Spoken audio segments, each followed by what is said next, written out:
વાવ થરાદ પંથકની કુલ 7 તાલુકા પંચાયતોમાં પ્રમુખ અને ઉપપ્રમુખની વરણી પ્રક્રિયા આખરે પૂર્ણ થઈ ગઈ છે।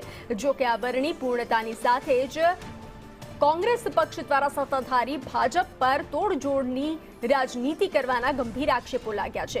કોંગ્રેસના વરિષ્ઠ નેતા ગેનુબેન ઠાકોરે જાહેરમાં દાવો કર્યો છે કે ભાજપ દ્વારા દાંતા અને વડગામના કોંગ્રેસી સભ્યોની ખરીદવાના અને તોડવાના ખુલ્લેઆમ પ્રયાસો કરાયા છે।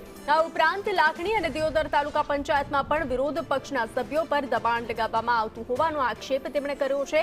આ ભયંકર રાજકીય વિવાદ અને હોબાળાના પગલે દિયોદર તાલુકા પંચાયતની પ્રમુખ પદની વરણી પ્રક્રિયાને હાલ પૂરતી મુલતવી રાખવાની ફરજ પડી છે। સામ દામ દંડ ભેદની રાજનીતિ અપનાવી છતાં એક પણ તાલુકા પંચાયતનો સભ્ય એ કોઈ લોભ લાલચમાં આવ્યો નથી।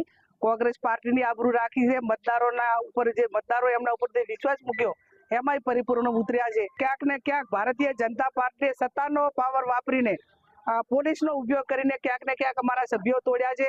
એ એક લોકશાહીનો ખૂન છે અને એમને લોકો મેન્ડેટ નથી આપ્યો છતાં પણ આ રીતે કર્યું છે। એ આવનાર સમયની અંદર પ્રજા એનો હિસાબ ચૂકતે કરશે। બનાસકાંઠાના વાવ